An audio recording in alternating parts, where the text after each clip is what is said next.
Sa video na ito ay pag-uusapan natin ang isa sa pinakamisteryosong marka sa Yamashita treasure hunting, ang tinatawag na skull marker o face marker. Makikita natin sa larawang ito ang dalawang bilog na butas na parang mata at isang mas malaking butas sa ibaba na mistulang bibig. Ang larawang ito ay aktwal na kuha ng ating ka-TH sa kanyang sinusuring lugar. Maraming mga baguhan ang nalilito kung ito ba ay simpleng limestone formation lamang o isang sinadyang Japanese treasure sign. Sa bidong ito ay gagabayan ko kayo kung paano basahin ang bato ng tama, paano unawain ang mata, bungo at bibig, at higit sa lahat, paano matukoy kung ligtas o delikado ang lugar. Manatili kayong nakatutok dahil bawat detalye ay mahalaga sa tunay na treasure hunting. Ang skull marker ay hindi basta-basta lang nakikita. Ang dalawang mata at ang butas sa ilalim ay may partikular na kahulugan. Kapag tiningnan ang bato bilang mukha, ang posisyon ng mga mata ay nagsisilbing directional pointer. Kung ang alignment ay pahilis o nakaturo sa kanan, posible roon matatagpuan ang susunod na marka. Ang distansya sa pagitan ng mga mata ay minsan ginagamit bilang sukatan ng layo. Halimbawa, 2 pulgada ay maaaring katumbas ng 20 hakbang o metro.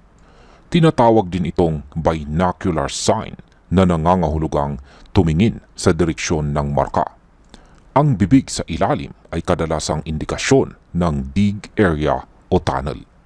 Samantala, ang bungo ay babala.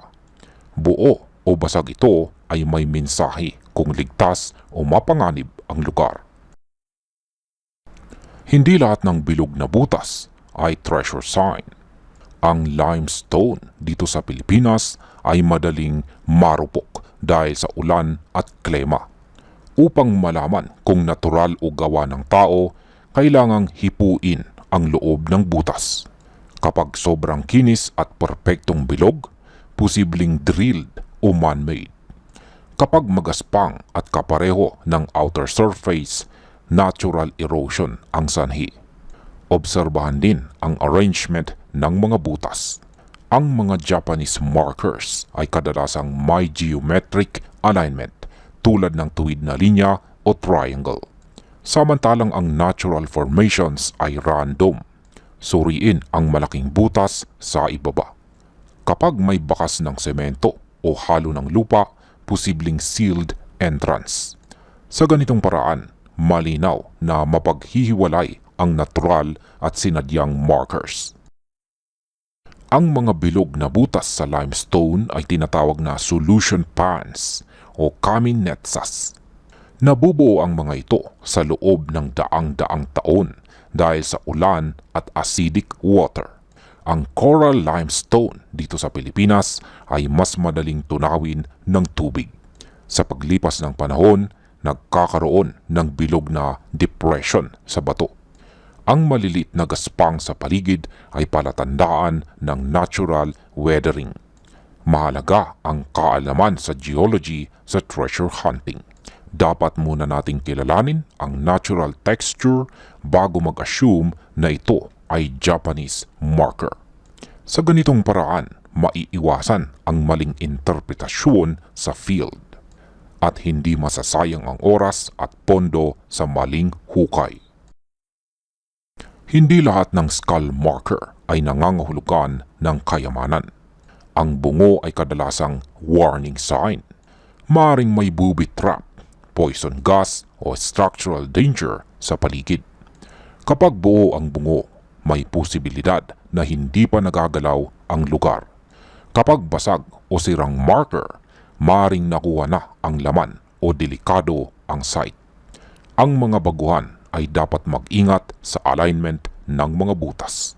Tingnan ang laki at lalim ng bibig sa ilalim. Huwag basta maghukay kapag may indikasyon ng panganib. Laging unahin ang obserbasyon at gumamit ng protective gear sa field. Ang mga natural cave features ay minsan napagkakamalang treasure signs. Hindi lahat ng depression sa bato ay may kahulugan. Mahalaga ang pattern at alignment sa interpretasyon. Ang mga Japanese markers ay sinadyang ayusin habang ang natural formations ay walang consistency. Maaaring gamitin ang natural markings bilang navigation reference, ngunit hindi agad dapat iugnay sa treasure. Ang tamang interpretasyon ay nakabase sa obserbasyon at karanasan. Kapag walang malinaw na pattern, mas ligtas na ituring itong natural feature. Sa ganitong paraan, maiiwasan ang maling paghuhukay at panganib. Ang mga Japanese treasure markers ay may malalim na symbolism. Ang spacing at alignment ng mga butas ay hindi random. Dalawang mata ay kadalasang directional indicator. Ang bungo ay babala. Ang bibig o malaking cavity ay posibleng dig site o tunnel entrance. Madalas ay may kasamang geometric pattern ang mga ito. Sa field, mahalagang suriin ang bawat detalye. Kahit maliit na imperfection ay maaring magpahiwatig ng status ng treasure. Kaya bago gumawa ng hakbang, pag-aralan muna ang marka ng mabuti. Ito ang susi sa ligtas na treasure hunting. Sa aktwal na field work, mahalaga ang tamang proseso. Unang hakbang ay hipuin ang loob ng mga butas. Ikalawa ay suriin ang alignment at saka spacing. Ikatlo ay tignan ang ilalim para sa posibleng tunnel. Gumamit ng ruler o tape measure. Ang perpektong bilog at smooth texture ay posibleng man-made. Ang irregular at magaspang ay natural erosion. Huwag agad mag-assume ng treasure. Ang step-by-step na pagsusuring ito ay magpuprotekta sa iyo mula sa maling desisyon. Mahalaga ang photo analysis bago pumunta sa site. Tingnan ang size, spacing at alignment ng mata at bibig. Ihiwalay ang natural weathering sa sinadyang marka. Ang natural holes ay irregular at saka walang pattern. Ang man-made markers ay may geometric consistency. Gumamit ng camera zoom o magnifying lens. Sa ganitong paraan, maiiwasan ang panganib bago pa man maghukay. Ang visual analysis ay mahalagang kasangkapan ng modernong treasure hunter. Sa kabuuan, ang skull marker ay maaring directional pointer o babala. Ang mata, bungo at bibig ay may kahulugan sa Yamashita treasure sign. Ngunit dito sa Pilipinas, maraming limestone formations ang natural lamang.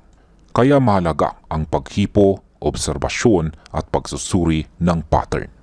Alamin muna kung natural o man-made bago maghukay. Laging isaalang-alang ang posibleng traps. Ang tamang interpretasyon ay bunga ng karanasan at kaalaman sa geology. Sa ganitong paraan, mas lalakas ang iyong treasure hunting skills. Para sa mga baguhan, magsimula sa pag-aaral ng geology. Huwag agad mag-assume na may treasure. Iwasan ang paghuhukay kapag may indikasyon ng bungo. Gamitin ang photo analysis at saka field observation. Hipuin at sukatin ang marka bago kumilos. Hanapin ang geometric patterns bilang patunay ng Japanese marker.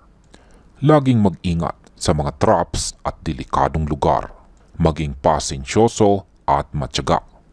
Tandaan, ang kaalaman at obserbasyon ang tunay na sandata sa treasure hunting. Sa tamang gabay, magiging ligtas at mas epektibo ang iyong paghahanap. Maraming salamat sa panonood at happy treasure hunting sa inyong lahat.